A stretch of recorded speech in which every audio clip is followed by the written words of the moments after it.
The situation in India has been capturing headlines, particularly on the persecution front. David, can you take us through what's been happening to Christians in India? You bet. Thanks. It's good to be with you. This is an important issue. India is the largest democracy, and in the last decade, you've seen a 300% rise in attacks against Christians and Christian churches.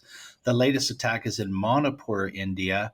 There have been, I think, 1,700 Christian homes destroyed, over 100 churches burned to the ground. It started as a sort of a protest against amongst tribal groups, and somehow has now leaped over to an attack on churches and Christians because that's an acceptable narrative right now in India with the lead party, the BJP party, making Christians a very easy target. So there's been continued attacks. It died down, seemed to almost be dying down.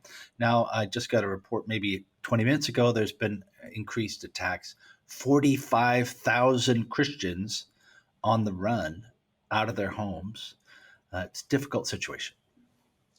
Joel, when you look at this and you compare it to what's happening in other places in the world, you look at India, the size of the nation, the size of the Christian population. I mean, by numbers, it's quite a number of people. It's a lot of people. What do you make of this, and how would you compare it to some of the other acts of persecution we see around the globe? Well, it's a small percentage of the Indian population. Christians, there's about 69, 65 million, somewhere in there. But it's a small percentage of the Indian population. What is common, however, is that you have extremist groups, whether they be Islamic or Hindu or even tribal groups around the world, use Christianity as sort of a target and an attack because it's a minority, maybe because they don't want any other god to be worshipped. In this case, in India, there's a political element, a nationalistic element that says you're not really an Indian citizen unless you're Hindu. They're using the politics very cleverly in India, but the common theme is to target Christians as an outsider and make them seem as though they're not really a useful citizen within the population. Which is such a dangerous, I mean, all of it is incredibly dangerous. Joel, I have to ask you, based on your perspective, when you look at what is happening there, a lot of times persecution comes in different forms, familial, culturally, sometimes it's all of the above. What are the types of persecution that we are seeing happening there? Is it just political? Is it deeper than that? In India, you mean, Billy?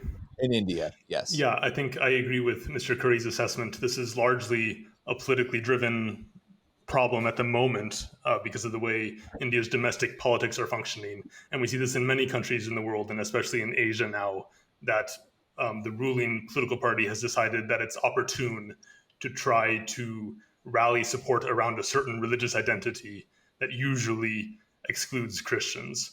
And indeed, the situation in Manipur is a great example of how this works. I just talked to my colleague who got back from there last night, and he said, this, as Mr. Curry said, this started as kind of a conflict between two different ethnic groups, but one of the ethnic groups has both Hindus and Christians among them.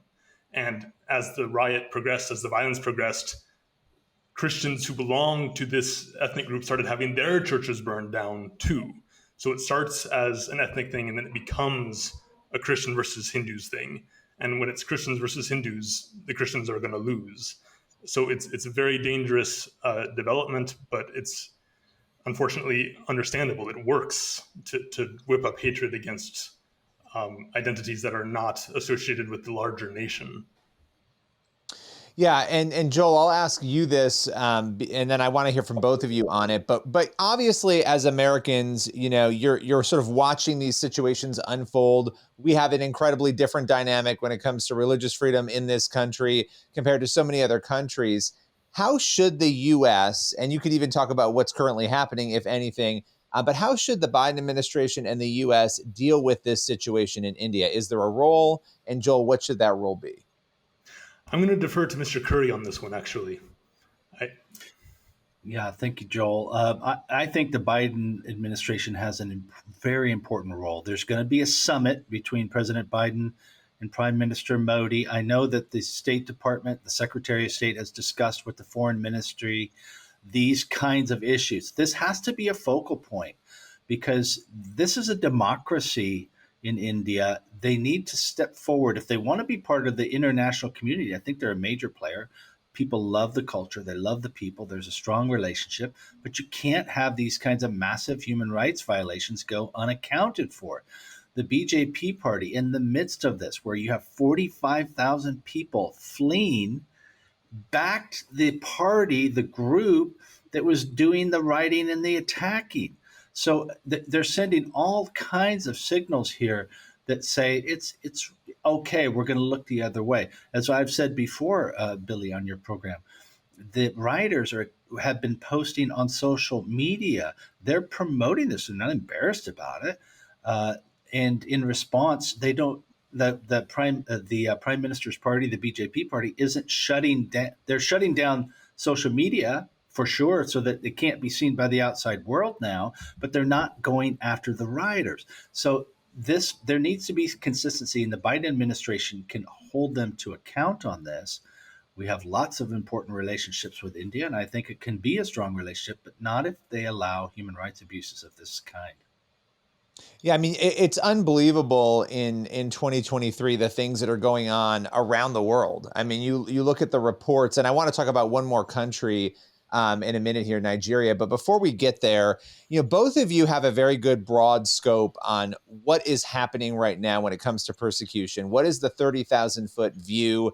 Is it improving? Is it worsening? And Joel, I'll start with you, and then I want to hear from you, David. But what is your take? If somebody comes and says, hey, tell me what is happening with persecution. Are things getting better or worse? What's your response to them? Things are definitely getting worse across the board. And unfortunately, I think it's linked to bigger geopolitical trends around the world. Whereas in the 1990s and the early 2000s, we almost had kind of a honeymoon between the US and Russia and China, and everyone kind of agreed that cooperation between the big powers is the way forward. Now we're really back at kind of a Cold War scenario where all the big powers are trying to take each other down.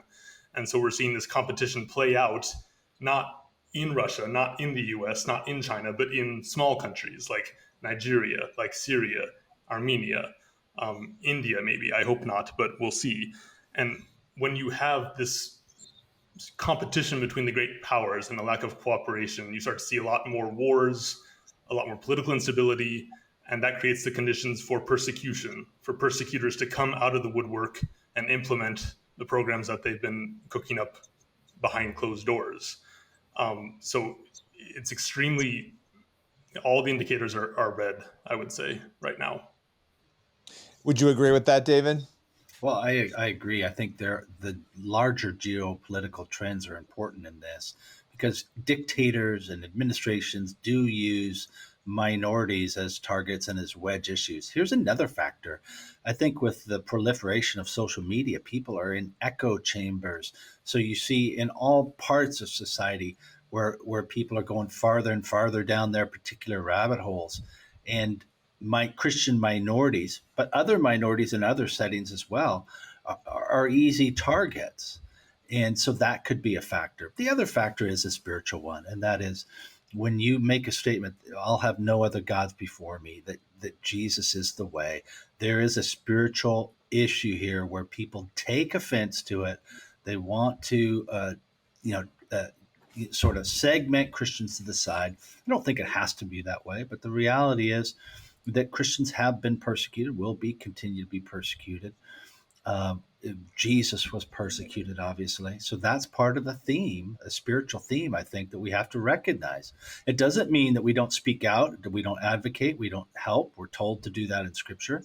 But I think we have to recognize if you're with Jesus, you may be targeted.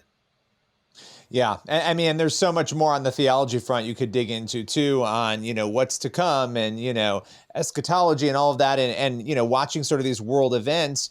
You and I also recently spoke about artificial intelligence and the role that could play in persecution. I mean, there's a lot to unpack and a lot happening right now across the globe, especially even coming off of COVID. I'm sure that made this even more complicated in so many countries. But before we go, I do want to talk about Nigeria, because Nigeria is the other nation that I think is getting increased attention, the horrific stoning of a college student last year. Really, I think for a lot of people, I know you guys are well aware of what's going on there, but for the rest of the world, I think put some of these issues of persecution in Nigeria on the map and people started paying attention.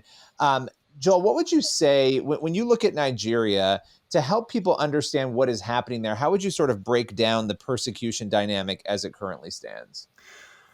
I would say Nigeria is kind of divided between competing power blocks. And one of those power blocks is a northern hierarchy of Muslim elites who have long dominated the military and dominated the security services. They were in power under a series of military dictatorships until the year 2000, and now they're slowly trying to claw their way back. And one of the ways that they ensure their power, they grow their power base, is by encouraging Islamic extremism and anti-Christian extremism. So just as telling as the murder of Deborah Emanuel that you just referenced, Billy, just the fact that she was murdered was one thing, but the response of the Nigerian state to it was a whole, like the president refused to, the president said that she should have been brought to trial. She was accused of blasphemy, and then she was stoned by her students for the accusation. All the Nigerian president would say was, that's not how we do things. When people are accused of blaspheming Islam, we bring them to trial, right? His opponent in the presidential election tweeted out a condemnation of the attack, and then he quickly deleted it because there was too much pressure, right? So we see this tacit encouragement of attacks against Christians and Islamic extremism in the north, and this is a technique for them to stay in power. And what's really worrying me, just today, we got some video footage of an attack that happened yesterday in Plateau State in Nigeria, where 40 Christians were killed when their village was attacked. This is part of a long stretch of land in the middle of Nigeria that's maybe half Christian, half Muslim, but we're seeing a coordinated effort to push the Christians out of this land. It's called the Middle Belt. So we're seeing more and more of these attacks against Christian villages all the time, but also in the state next door, in Kaduna State, there was a 14-year-old girl who went to school one day, a Christian girl, and didn't come home. And her aunt went and searched everywhere for her, trying to find out what happened to Esther, what happened to my niece. And they finally found her at the police station, and they told her, your daughter's converted to Islam. So she can't come home with you. She can't live with Christians anymore. So sometimes it happens, a whole village is attacked. Sometimes they just take one girl. But it's a progressive pushing Christians out of their homeland, trying to tip the balance of power in favor of the Muslims in the north that will ensure that the northern elites can stay in power forever. That's their goal. I mean, these are incredibly complicated, situations and very different situations, as we talked about India and then Nigeria. David, as we round out to a close here, when you look at what is happening, we talked before about the Biden administration in the U.S. Nigeria, another focal point has been that the State Department did not put either country, in fact, on the countries of particular concern designation list. That has been a mystery for a lot of people. I'd love for you to reflect on that as we come to a close, but also talk about the importance of having countries like Nigeria on that list. Well, it's important because there are certain regulatory things that are triggered when you put a country like Nigeria on the country of particular concern list, and it holds them accountable to the international community. Unfortunately, this is a pattern here that we saw in Iraq and Syria with ISIS. When you have them attacking Christian minorities, they ignore it. When it tips into a greater chaos, all of a sudden it's a global problem. Yesterday, they attacked and killed 4 U.S. Embassy employees who were in the north. There's going to be news about it. Now they'll hopefully begin to take it seriously. But as Joel said, regularly, yesterday, 40 people, another girl forced into a marriage or forced into a conversion because of Sharia law states, 12 of them in the north. Nobody takes it seriously. Hopefully the U.S. government is going to see this as a terrorist problem. There are multiple layers to it, but it's targeted against Christian minorities, and now it's going to be tip into a greater chaos unless they step in.